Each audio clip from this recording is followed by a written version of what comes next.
हे guys, welcome back once again. So दोस्तों, आज की कहानी जो एक्सप्लेन करने जा रहे हैं उसका नाम है बटालियन। आपके मन में कभी ना कभी ये सवाल ज़रूर आया होगा कि आखिर डिफेंस फोर्स में वुमेन्स की एंट्री कैसे और कहाँ से हुई। तो कहानी में आपको इस सवाल का जवाब मिल जाएगा। तो चलिए कहानी की शुरुआत करते हैं। समय चल रहा है 1917। पहले वर्ल्ड वॉर में रशिया की बुरी हालत है। सरकार अपना सारा पैसा इस जंग में लगाया जा रही है, पर इसका कुछ भी असर उन्हें दिख नहीं रहा है। इसी बीच एक खबर आती है कि रशियन के जवानों ने बॉर्डर पर अब लड़ने से मना कर दिया है। जर्मन्स उन्हें विरोध करने के लिए बोल रहे हैं, वो उन्हें फ्री में शराब पिला रहे हैं और रशियन सैनिकों को बहका रहे हैं। जर्मन्स ने उनके दिमाग में आइडिया ऑफ फ्रीडम डाल दिया है। वेल गाइस, अगले सीन में हम एक पियानिस्ट को देखते हैं जो अपनी बेटी को पियानो बजाना सिखा रही थी।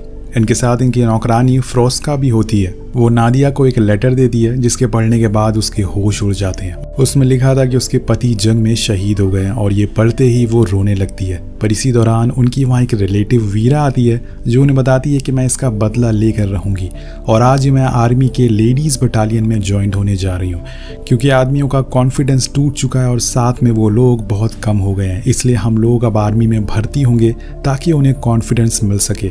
और यही वजह है रशियन गवर्नमेंट ने वुमेन बटालियन बनाने का ऑर्डर दिया है। अब वीरा की बेटी नादिया के दिल पे एक छाप छोड़ देती है, जिसके बाद वो अपनी माँ से पूछती है कि क्या वो भी आर्मी में ज्वाइन कर सकती है ताकि वो अपने हस्बैंड का बदला ले सके और साथ में अपने देश के लिए लड़ भी सके।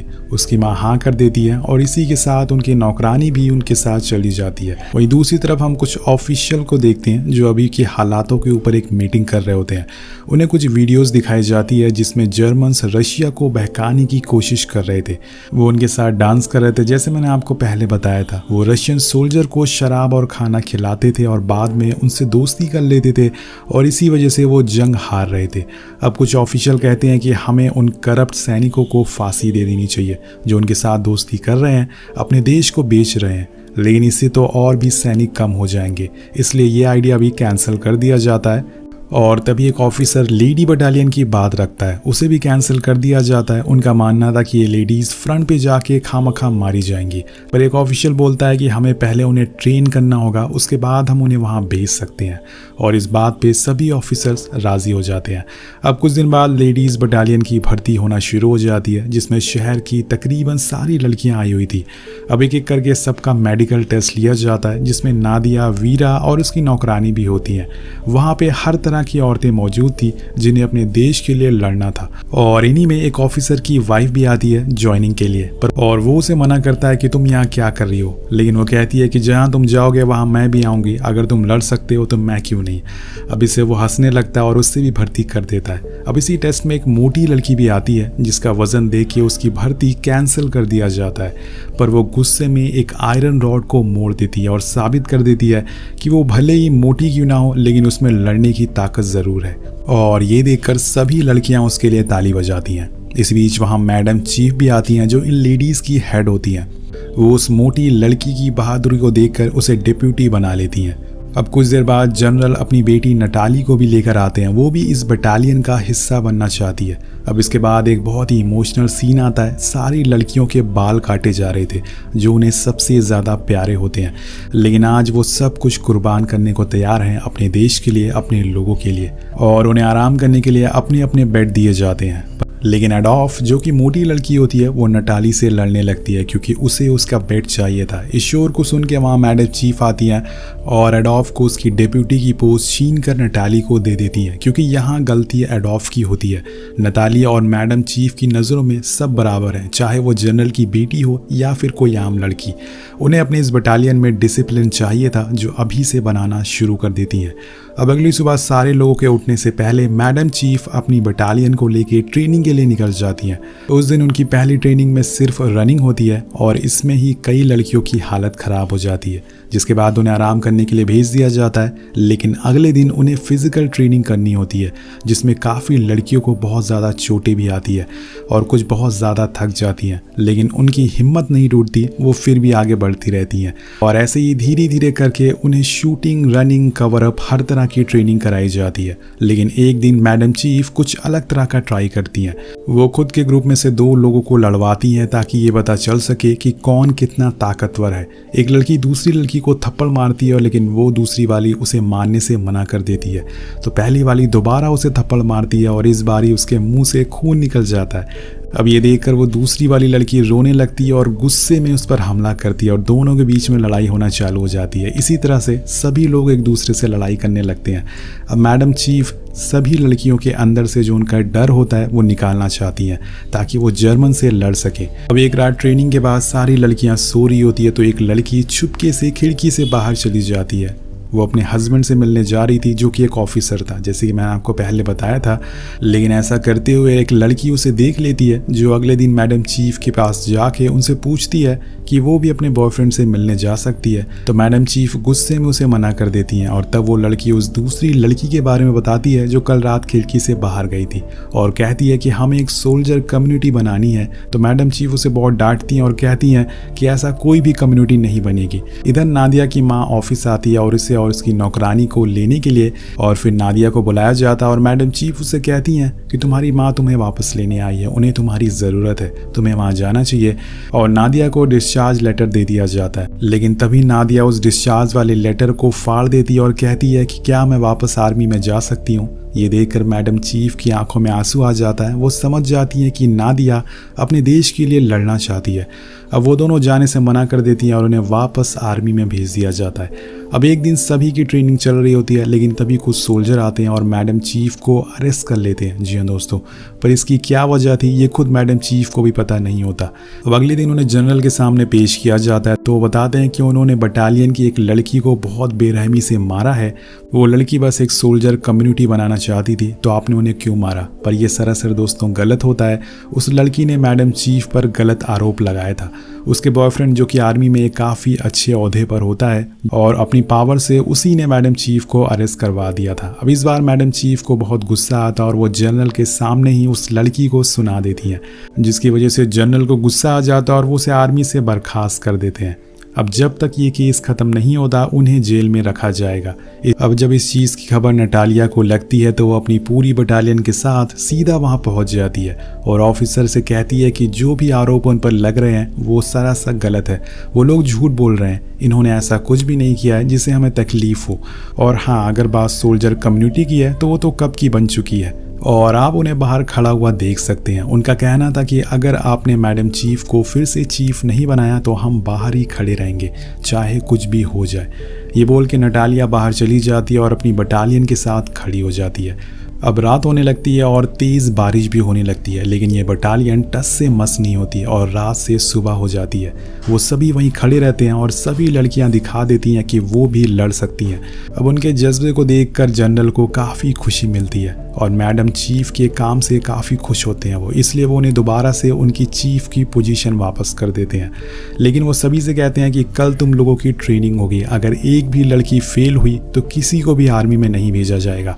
अब उसी रात हम नटालिया को देखते हैं जो बहुत परेशान होती है क्योंकि वो प्रेग्नेंट थी, जिसकी वजह से मैडम चीफ उसे घर जाने का ऑर्डर दे देती हैं क्योंकि प्रेग्नेंट होकर वो लड़ाई नहीं कर सकती।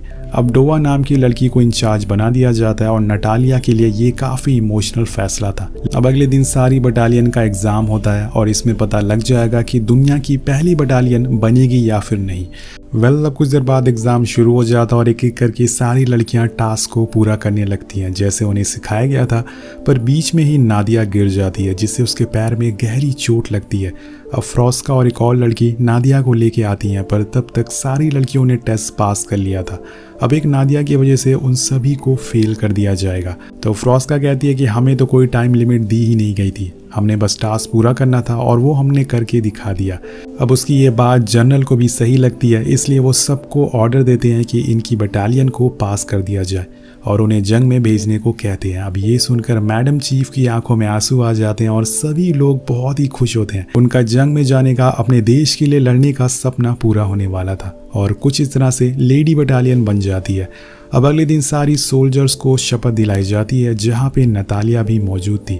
अब शपथ के बीच में एक माँ अपनी बेटी के पास आकर रोने लगती है और कहती है कि मैं तुम्हारे बिना कैसे रहूँगी, लेकिन वो लड़की कहती है कि माँ मुझे जाना होगा, और वो उसे छोड़कर चली जाती है।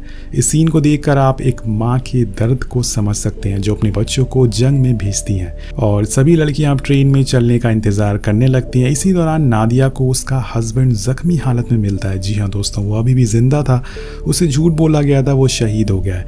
अब उसे देखकर वो बहुत ही इमोशनल हो जाती है और उससे कहती है कि बेटिया अपनी आंखें खोलो, लेकिन वो कुछ नहीं बोलता। और अब नादिया उसे उसका बैज देती है और कहती है कि मैं तुमसे बहुत प्यार करती हूँ, और वो आखिरी बार उसे अलविदा बोलकर वहाँ से चली जाती है। तभी हम देखते हैं कि उसके हस्बैंड अपनी आंख खोलते हैं, लेकिन तब तक नादिया वहां से जा चुकी थी। अब कुछ समय बाद पूरी बटालियन बॉर्डर के करीब पहुंच जाती है, जहां पे उन्हें मेंस बटालियन मिलती है जो उन्हें बहुत बुरी तरह से ट्रीट करती है। अब इन लड़कियों को ये देखकर वो लोग हैरान भी थे। वो सारे कहते हैं कि यहाँ कोई वॉर नहीं चल रही है, हम जर्मन से लड़ नहीं रहे हैं। वो सभी लड़कियों का मजाक उड़ाते हैं और कहते हैं कि आप लोग घर जाइए और वहां जाकर घर संभालिए, यहाँ आपकी जरूरत नहीं है। ये सुनकर मैडम चीफ को बहुत गुस्सा आता है और वो बहस करके अपना दिमाग बर्बाद नहीं करना चाहती थी, इसलिए वो वहाँ से सबसे पहले फ्रंट लाइन हेडक्वार्टर पहुँच जाती हैं, जहाँ पे जाके इन्हें पता चलता है कि डिफेंस लाइन में कोई भी नहीं है। इसलिए मैडम चीफ अपनी बटालियन लेके वहाँ पहुँच जाती हैं और वहाँ उन्हें एक भी सैनिक नहीं दिखता और ना ही कोई लड़ाई हो रही थी। ये सब उनके लिए काफ़ी शॉकिंग होता है। पर इसी बीच वहाँ कुछ जर्मन्स आते हैं जो अपने साथ शराब और खाना लेकर आए थे। वो दोस्ती करना चाहते थे, लेकिन ये बटालियन औरों से अलग होती है। और इसी बीच वहाँ पर मैडम चीफ आ जाती हैं जो कहती हैं कि ये तो खुफिया एजेंट है। अब ये जानकर उनके बीच में हाथापाई होना शुरू हो जाती है, जिसमें एडोल्फ एक जर्मन को मार डालती है, और ये पहली बार था जब उसने किसी को जान से मारा था। इसके बाद वो पूरी तरह से शॉक में चली जाती है और ये सबके लिए बहुत ही हैरान करने वाली बात होती है, क्योंकि अभी तक किसी भी लेडी ने किसी को भी जान से नहीं मारा था, कोई इंसान को। अब यहाँ पर मैडम चीफ आती हैं, जिसे गले लगाकर एडोल्फ रोने लगती है और वो हौसला देती हैं और कहती हैं कि ये जंग का मैदान है और यहाँ होना ये आम बात है। इसके बाद अब बचे हुए एक जर्मन को दो लड़कियां लेके हेडक्वार्टर जाती हैं, पर तभी एक लड़की एक गड्ढे में गिर जाती है, जिसकी वजह से उसके पैर में चोट लग जाती है और वो रोने लगती है। लेकिन उसके साथ वाली लड़की हिम्मत नहीं हारती, उसे खुद अकेले लेके जाने लगती है। पर वो जर्मन समझ जाता है कि वो लड़की उम्र और एक्सपीरियंस से छोटी है और वो उसे अपनी चाल में फंसा लेता है और उसे बहुत ही बेरहमी से मार देता है और उसके बाद वहाँ से भाग जाता है। अब थोड़ी देर बाद जब उस लड़की की लाश मैडम चीफ देखती हैं तो वो पूरी तरह से टूट जाती हैं। उन्होंने अभी तक कोई भी जंग नहीं लड़ी थी और आज उनकी गलती की वजह से एक सैनिक मारी गई है। वो उसकी बॉडी को गोद में उठाकर बहुत ही तेज रोने लगती हैं और इसी बीच वहाँ एक सोल्जर आता है और ये लड़की कोई और नहीं बल्कि उसी सोल्जर की वाइफ होती है। उसे ऐसी हालत में देखकर वो सोल्जर भी रोने लगता है। अब ये देखकर पूरी बटालियन में उदासी का माहौल छा जाता है। इसी बीच वहाँ मेंस बटालियन के कुछ लोग आते हैं जो इनका साथ देने के बजाय इन्हें एक बार फिर से घर जाकर घर संभालने को कहते हैं। पर अब तो दोस्तों घर जाने का कोई सवाल ही पैदा नहीं होता जब तक ये पूरी बटालियन अपने सैनिक का बदला ना ले ले। अब कुछ महीने बीत जाते हैं पर अभी तक कोई भी जंग नहीं हुई थी। पर इसी दौरान एक लड़की को एप्पल जैसी स्मेल आती है। अब ये असल में जहरीली गैस होती है जो जर्मन ने इन पर छोड़ी थी। जर्मन्स यहाँ पर पहुंच चुके थे अपनी जहरीली गैस लेकर। उनसे लड़ने के लिए सारी लड़कियां मास्क पहनती है, पर कुछ लड़कियों को मास्क नहीं मिलता जिससे उनकी कुछ ही पलों में मौत हो जाती है।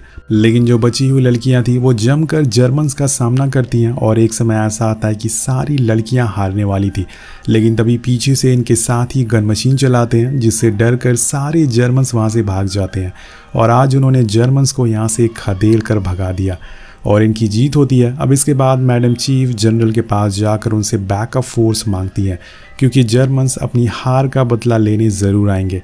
लेकिन जनरल कहता है कि मेन सोल्जर मेरे ऑर्डर नहीं मानेंगे, यहाँ पे मौजूद कोई भी सैनिक लड़ना नहीं चाहता। और एक बार फिर मैडम चीफ को खाली हाथ बाहर आना पड़ता है, पर वहाँ उन्हें उनका हस्बैंड मिलता है जो उन्हें यहाँ से जाने को बोलता है और सबके सामने बेरहमी से उन्हें मारने लगता है। सब लोग यहीं खड़े होकर देख रहे होते हैं लेकिन कोई भी आगे नहीं आता मैडम चीफ की मदद करने के लिए। मैडम चीफ भी कुछ नहीं बोलती और सबके जाने के बाद वो चुपचाप उठ के वहाँ से चली जाती है। लेकिन अभी भी उन्होंने हिम्मत नहीं हारी थी।